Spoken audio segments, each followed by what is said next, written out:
The royal court was filled with the most important people in the kingdom that morning. Ministers in expensive robes sat in carved wooden chairs, discussing matters of state in hushed voices. Ladies wearing silk dresses and sparkling jewelry whispered behind their fans.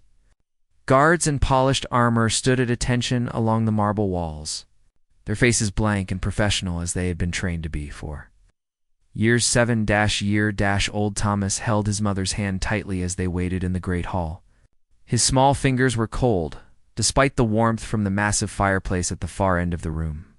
He had never been inside the royal palace before, and everything around him seemed too big, too grand, too overwhelming for a child from a small village. His mother, Catherine, was a seamstress who had been summoned to the court to receive an award for her exceptional craftsmanship.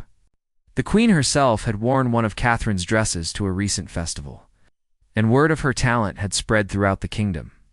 Now she was being honored publicly, and Thomas had been allowed to accompany her for this special occasion. But Thomas wasn't thinking about his mother's achievement. His wide blue eyes were fixed on something else entirely. Standing near the throne, perfectly still and silent, was a royal guard unlike any of the others. This guard wore the same red and gold uniform, carried the same ceremonial sword, but there was something about his face that caught Thomas's attention and wouldn't let go. The guard's expression was carefully neutral, as required by his position. His eyes stared straight ahead, not looking at anyone in particular. His posture was rigid and formal, but Thomas saw something the adults around him had either missed or chosen to ignore. Beneath the guard's left eye, there was moisture. A single tear had escaped and traced a thin line down his weathered cheek. Thomas tugged on his mother's sleeve, but Catherine was too nervous about her upcoming moment before the queen to pay attention. She gently squeezed his hand, silently asking him to be patient and quiet. The other people in the court were too focused on their own conversations, their own importance, their own concerns to notice a guard showing emotion. The ceremony began with the sound of trumpets announcing the queen's entrance. Everyone in the great hall stood and bowed as Queen Elizabeth walked to her throne with graceful, measured steps. She was younger than Thomas had imagined, perhaps in her early 40s, with kind eyes and a gentle smile that put some of Catherine's nervousness at ease.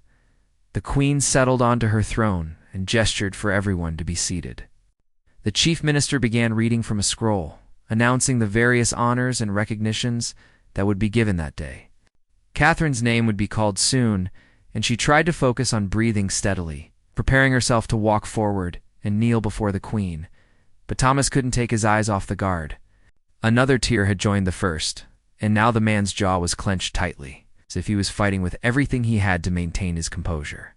Something was deeply wrong, and Thomas, with the intuition that children sometimes possess, understood that this was important in a way the adults around him didn't. The chief minister called Catherine's name. She stood, smoothing her simple but clean dress, and began walking toward the throne. Thomas was supposed to stay in his seat, but his attention remained fixed on the crying guard. The man's hands, which gripped his ceremonial spear, were trembling slightly. Thomas made a decision that would change everything. As his mother knelt before the queen, Thomas slipped out of his seat. His small feet made no sound on the polished marble floor as he walked away from the rows of important people. Several adults noticed the child moving and frowned with disapproval. Children were expected to be seen and not heard, certainly not to wander around during a royal ceremony. Thomas walked directly toward the guard who was crying. The man didn't seem to notice him approaching. His eyes remained fixed on some distant point, though the tears continued to fall silently down his face. Up close, Thomas could see that the guard was older than he had first appeared, perhaps in his 50s, with lines of worry etched deeply around his eyes and mouth. The great hall had gone quiet as the queen prepared to speak to Catherine about her exceptional work. In that silence, Thomas's young voice rang out clear and loud, shattering the formal atmosphere like a stone through glass. "Why are you crying?" Thomas asked the guard, his head tilted up to look at the tall man's face. Every head in the court turned. Conversations stopped mid-sentence. The queen paused, her hand holding the scroll of recognition frozen in the air. Catherine looked over her shoulder, her face going pale when she saw her son standing beside the guard. breaking every rule of court protocol. The guard's eyes flickered down to the small boy looking up at him with genuine concern. For a moment, his carefully maintained composure cracked further. His lip trembled, and more tears spilled down his cheeks. But he said nothing. Royal guards were not permitted to speak during ceremonies unless directly addressed by the Queen or another member of the royal family. Thomas, unaware of these rules and unconcerned with the shocked stares of the nobles around him, reached out and gently touched the guard's hand. "It's okay to be sad," he said softly. "My papa died last year, and Mama and I cry sometimes. She says tears are how our hearts talk when words aren't enough." A ripple of whispers spread through the court. Some were scandalized by the child's behavior. Others were touched by his innocent compassion. But everyone was watching now, waiting to see what would happen next. The Queen rose from her throne, something she rarely did during formal ceremonies. She descended the 3 steps from the platform and walked toward Thomas and the guard. Her attendants moved to follow, but she raised a hand, signaling them to stay back. "Child," the Queen said, her voice gentle but carrying authority. "What is your name?" Thomas turned to face her, his eyes widening as he realized he was speaking to the Queen herself. But there was no fear in his face, only honesty. "Thomas, Your Majesty, I'm sorry if I did something wrong, but he's crying." And nobody was helping him. The Queen looked at the guard, really looked at him. Perhaps for the first time, despite having seen him stand at his post every day for years, she saw the tears, the trembling hands, the pain barely contained behind his professional mask. "Captain Marcus," she said softly, using the guard's name, "you have my permission to speak. What troubles you so deeply?" The guard, Captain Marcus, seemed to struggle with himself. Years of training demanded he remain silent and stoic, but the Queen had given him permission. And the small boy's kindness had cracked open something inside him that could no longer be held back. "Your Majesty," he said, his voice rough with emotion, "I received word this morning. Just before the ceremony began, my daughter, Sarah, he paused, swallowing hard. She was in an accident yesterday. A carriage overturned on the London road. She's alive, but badly injured. The doctors say the next few days will determine if she survives." A collective gasp went through the court. Several of the ladies brought their hands to their mouths in sympathy. Even the stern ministers looked moved by the captain's pain. "She's only 12 years old," Marcus continued, the words pouring out now that the dam had broken. "I wanted to go to her immediately, but my duty requires me to be here. I could not abandon my post, not during a royal ceremony. So I stood here, trying to hold myself together, trying to honor my service, while my heart breaks for my child lying in a hospital bed." Thomas stepped closer to the captain and wrapped his small arms around the man's leg. The only part of him the boy could reach. "You should go to her," Thomas said simply. "She needs her papa. Duty is important, but love is more important." The silence that followed was absolute. In that moment, the entire court held its breath. The Queen looked down at Thomas, then at Captain Marcus, and something in her expression softened in a way the court had rarely witnessed. She was not just a queen in that moment, but a mother herself. Someone who understood the agony of worrying about a child's well-being. "Captain Marcus," the Queen said, her voice filled with authority and compassion, "you have served this crown faithfully for 23 years. You have stood at your post through countless ceremonies, state dinners, and formal occasions. You have never once failed in your duty or brought dishonor to your position." Marcus stood straighter, though tears continued to stream down his face. "Yes, Your Majesty." "And in all those years, have you ever asked for special consideration? Have you ever requested to be excused from your duties for personal matters?" "No, Your Majesty. My service has always come first." The Queen nodded slowly. "That is the kind of dedication and sacrifice that makes our kingdom strong. But it is also the kind of dedication that sometimes makes us forget we are human beings with human hearts." She turned to address the entire court. "We speak often of duty and honor, of service and sacrifice. But what kind of kingdom are we if we demand that a father stand at attention while his daughter fights for her life?" The nobles and ministers listened in stunned silence. Some looked uncomfortable, perhaps recognizing their own failures to see the humanity in the servants and guards around them. Others nodded slowly, moved by the Queen's words. Queen Elizabeth placed her hand gently on Marcus's armored shoulder. "Captain, you are hereby relieved of your duties, effective immediately. Take as much time as you need to be with your daughter. Your position will be waiting for you when she recovers, and I pray to God she will recover fully and quickly." Marcus's composure finally broke completely. He knelt before the Queen, his head bowed, his shoulders shaking with sobs. "Thank you, Your Majesty. Thank you. I don't have the words to express my gratitude." "Need no words," the Queen said. "Go to your daughter. That is all the thanks I require." Marcus stood, saluted one final time, and turned to leave. But before he took a step, he knelt down to Thomas's level. The big guard with tears on his face looked at the small boy who had seen his pain when no one else had. "Thank you, young man," Marcus said, his voice thick with emotion. "You have the heart of a true knight, braver and more compassionate than many men I've served beside. I will never forget what you did today." Thomas smiled shyly. "I hope your daughter gets better. Maybe she can meet my mama sometime. Mama's really good at making people feel better." Marcus nodded, unable to speak further, and hurried from the great hall. The sound of his armored boots echoed through the silence, till he disappeared through the large oak doors. The Queen watched him go, then turned her attention back to Thomas. She knelt down, something a queen almost never did, so she could look him directly in the eyes. "Thomas," she said, "what you did today was both improper and absolutely right. Do you understand what I mean?" Thomas thought about it seriously. "I broke the rules, but sometimes rules need to be broken when someone needs help." The Queen smiled, a genuine warm smile that transformed her formal features. "Exactly. You saw someone suffering, and you chose kindness over protocol.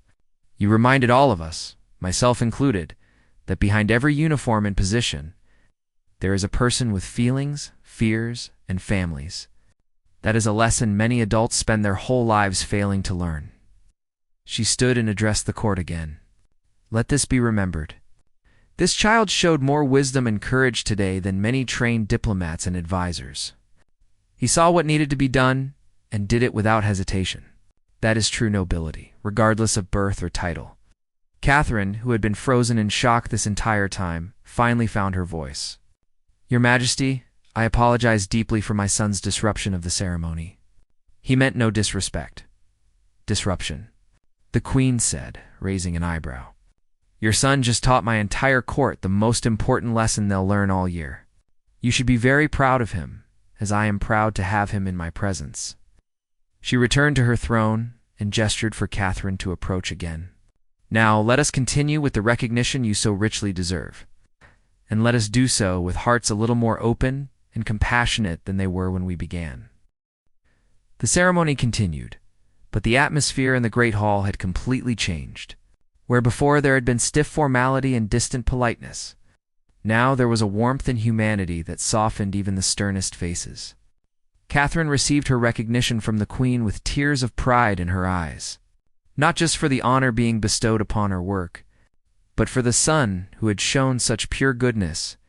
As they prepared to leave the palace after the ceremony ended, several nobles approached Catherine and Thomas. A duchess with kind eyes bent down to speak to Thomas directly. "Young man," she said, "you did something today that will be talked about in this court for years to come. You showed us all what it means to truly care for our fellow human beings." An elderly minister, known for his strict adherence to protocol, surprised everyone by kneeling beside Thomas as well. "I have served in this court for 40 years, he said, his voice wavering with emotion. "And I am ashamed to say I never once asked Captain Marcus about his family or his life outside these walls. I saw him every day and never truly saw him at all. You have taught this old man a valuable lesson." Thomas didn't fully understand why everyone was making such a fuss. To him, what he had done was simple and obvious. Someone was hurting, so you helped them. It seemed strange that adults found this remarkable as Catherine and Thomas walked through the palace corridors toward the exit. Young attendant caught up with them. "Mrs. Catherine Thomas, the Queen requests that you wait a moment. She wishes to speak with you privately." They were led to a smaller, more intimate room where the queen waited without her formal robes and crown. She looked more like a regular person now, approachable and warm. "Catherine," the queen began, "I wanted to speak with you away from the court. Your son has an extraordinary spirit. How did you raise such a compassionate child?" Catherine thought carefully before answering. "Your Majesty, I wish I could take credit for a special method, but the truth is simple. When my husband died, Thomas and I only had each other. We learned to notice when the other was hurting, to ask what was wrong, to help however we could. I suppose I taught him that people matter more than things, and feelings are never something to be ashamed of." The queen nodded thoughtfully.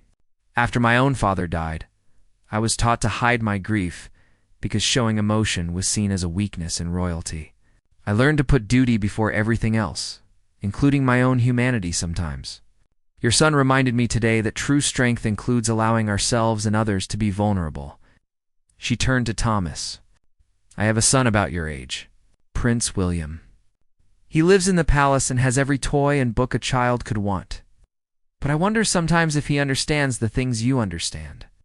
Would you and your mother be willing to visit again? Perhaps William could benefit from spending time with someone who sees the world as you do." Thomas's eyes went wide. "I could play with a real prince?" The queen laughed, a genuine sound of delight. "Yes, you could play with a real prince, and perhaps teach him that kindness is worth more than any crown."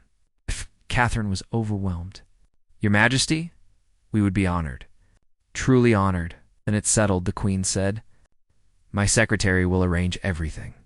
Thomas, I have one more thing for you." She opened a small wooden box and removed a silver medallion on a blue ribbon. The medallion bore the royal crest and was engraved with words in Latin.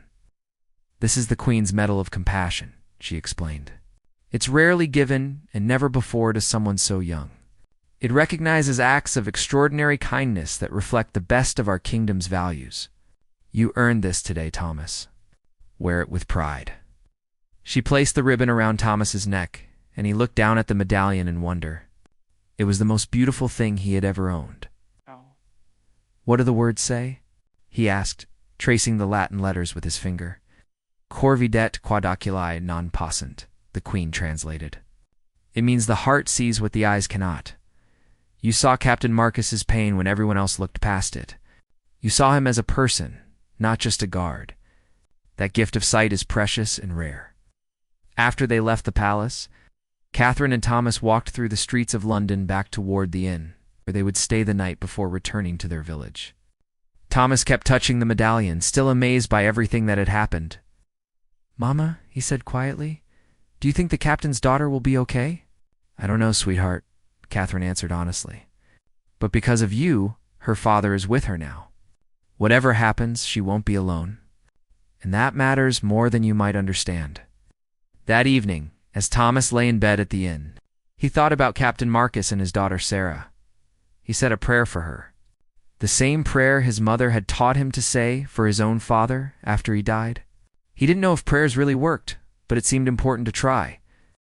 3 weeks passed before Catherine and Thomas heard any news about Captain Marcus or his daughter. Life had returned to normal in their small village, with Catherine working at her loom and Thomas attending the local school. But Thomas thought about Sarah often, wondering if she had recovered, hoping that his small act of kindness had made a difference. Then one morning, a royal messenger arrived at their cottage. The entire village gathered to watch as the official-looking man in royal livery knocked on Catherine's door. Such visits were unheard of in their quiet community. The messenger handed Catherine a sealed letter bearing the Queen's crest. Her hands trembled as she broke the wax seal and read the contents aloud for Thomas to hear. The letter was from Captain Marcus himself. Sarah had survived the accident, though her recovery had been long and difficult. She had broken several bones and suffered a serious head injury, but the doctors said she would make a full recovery with time. Marcus wrote that being at her bedside during those critical first days had meant everything to both of them. He thanked Thomas again for his compassion and for giving him the chance to be with his daughter when she needed him most. The letter also included an invitation. Captain Marcus and Sarah wanted Thomas and Catherine to visit them in London. The Queen herself had arranged for their travel and accommodation. insisting that Thomas should meet the girl whose life had been touched by his kindness. 2 weeks later, Catherine and Thomas found themselves back in London, but this time they were not heading to the palace. Instead, they traveled to a modest but comfortable home in a respectable neighborhood where Captain Marcus lived with his daughter. Sarah answered the door when they knocked. She was a thin girl with bandages still visible on her arms and a fading bruise on her forehead. But her smile was bright and genuine. "You must be Thomas," she said. "Papa has told me so much about you. He says you're the bravest boy in all of England." Thomas felt shy suddenly, unsure how to respond. But Sarah took his hand and led him inside, where Captain Marcus waited. The captain looked different out of his uniform, more relaxed and human in simple civilian clothes. "Thomas," Marcus said, kneeling down to the boy's level, just as he had in the palace, "I want you to meet my daughter, Sarah. She's alive today partly because of you. The doctors told me that if I had arrived even a day later, during a critical moment in her recovery, things might have turned out very differently. Your kindness gave me the gift of time with her, and that gift saved her life." Sarah sat down next to Thomas on the sofa. "Papa told me what you did in the court, how you saw him crying and weren't afraid to ask why. Most people don't notice when others are hurting, or if they do notice, they pretend not to see. But you cared enough to do something about it." Over tea and cakes, the two families talked and laughed together. Sarah showed Thomas her drawings, pictures she had made during her recovery. Many of them depicted a small boy with a kind face standing next to a tall guard, and above them both, she had drawn a heart. "I've been drawing this scene over and over," Sarah explained. "Papa described it to me so many times that I felt like I was there. You reminded everyone that day that people are more important than rules. That's something I want to remember always." Captain Marcus spoke to Catherine while the children talked. "Before the accident, I was so focused on my duty, on being the perfect soldier, that I sometimes forgot to be a good father. I was stern with Sarah, always correcting her, always pushing her to be disciplined and proper. But when I almost lost her, I realized that love is more important than discipline. Connection more valuable than perfection." He paused, his eyes becoming moist again, but this time with grateful tears rather than anguished ones. "Your son didn't just give me time with my daughter. He reminded me how to be human again, how to let myself feel and show those feelings. That's a gift I can never repay." Before Catherine and Thomas left that day, the Queen's carriage arrived unexpectedly. The Queen herself stepped out, accompanied by a young boy about Thomas's age, with red hair and curious green eyes. "Hope I'm not intruding," Queen Elizabeth said with a warm smile. "I wanted Prince William to meet Thomas, and I thought this would be a perfect opportunity. Sometimes the best lessons happen away from the palace." The two boys looked at each other with shy curiosity. The Queen gently encouraged William forward. "Thomas, this is my son William. William, this is the boy I told you about, the one who showed tremendous courage and kindness." Prince William extended his hand formally, as he had been taught. But Thomas, being Thomas, ignored the hand and smiled instead. "Do you want to see Sarah's drawings? They're really good." The formality melted away, and soon both boys were sitting with Sarah, looking at her artwork and talking like ordinary children. The Queen watched with satisfaction, seeing her son engage without the usual barriers of protocol and position. As the afternoon sun streamed through the windows of Captain Marcus's home, the Queen sat with Catherine and Marcus, watching the three children play together. It was a scene that would have been impossible just weeks ago. A future prince playing with a village boy and a guard's daughter, all barriers of class and status temporarily forgotten. "You know," the Queen said thoughtfully, "I've been thinking about what happened in the court that day. How one child's simple question changed everything. I've made a decision." Both Catherine and Marcus looked at her with curiosity and slight nervousness. When a queen made decisions, lives changed. "I'm establishing a new tradition in the palace," Queen Elizabeth continued. "Once a month, I will hold an open court where any subject, regardless of status, can bring their concerns directly to me. Not just grievances or requests, but stories, struggles, moments of joy or sorrow. I want to know my people as people, not just as subjects." She looked at Thomas, who was showing Prince William how to hold a pencil properly for drawing. That boy taught me that I had become too isolated, too removed from the real lives of those I serve. A good ruler must have a good heart, and a good heart must stay connected to the hearts of others.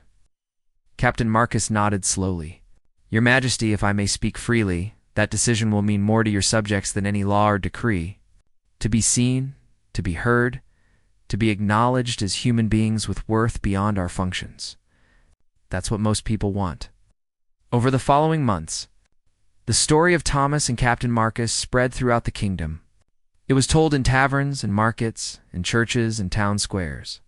The tale took on different forms as it traveled, sometimes becoming exaggerated or embellished, but the core message remained the same.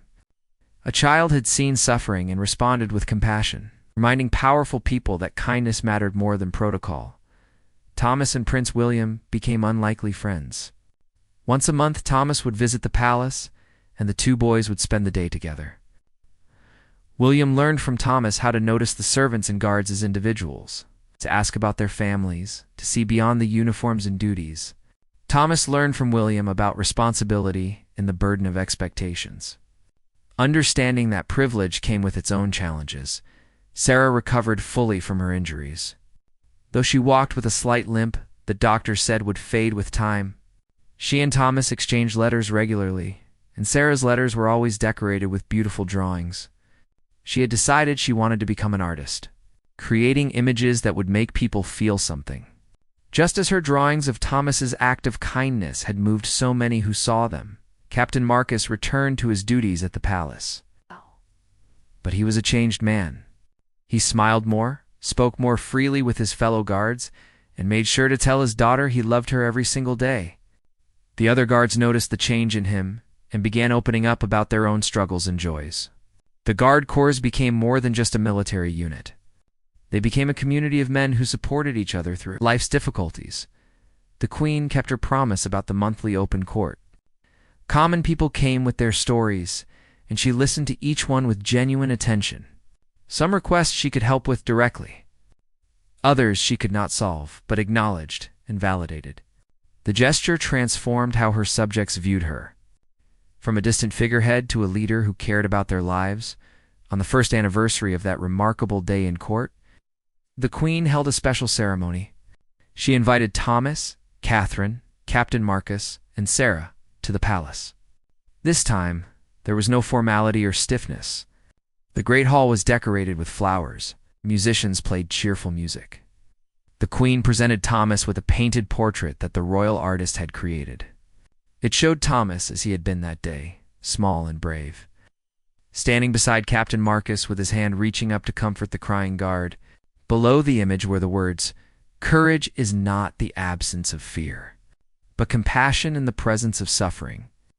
This portrait will hang in the palace gallery, the Queen announced, alongside images of great battles and important state occasions, because what happened here was just as significant as any military victory. A child reminded us all how to be human, how to see each other, how to care. That is worth remembering and celebrating. Thomas, now 8 years old and slightly taller, looked at the portrait with wonder. He still didn't fully understand why what he had done was considered so special, but he was beginning to grasp that sometimes small acts of kindness could ripple outward in unexpected ways. That evening, as Catherine and Thomas prepared to return to their village, Sarah gave Thomas a small wrapped package. Inside was a drawing she had made, showing Thomas, William, and herself standing together under a rainbow. At the bottom, in careful letters, she had written, "Friends who see with their hearts." "Thank you for seeing my papa when everyone else just looked past him," Sarah said, hugging Thomas tightly. "Thank you for reminding everyone that we all deserve to be seen." Years later, when Thomas was grown, he would tell his own children about that day in the royal court. He would explain that the most important thing he learned was simple but profound. Every person you meet is carrying struggles you cannot see. Every uniform, every role, every position hides a human heart that can break or heal, suffer or rejoice. And the greatest gift you can give anyone is to truly see them, to acknowledge their humanity, and to respond with compassion when you recognize their pain. The silver medallion the Queen had given him remained Thomas's most treasured possession. He would touch it sometimes when facing difficult decisions, remembering what the Latin words meant. The heart sees what the eyes cannot. It was a truth he carried with him always, a reminder that the most important things in life are often invisible to those who look only with their eyes and never with their hearts.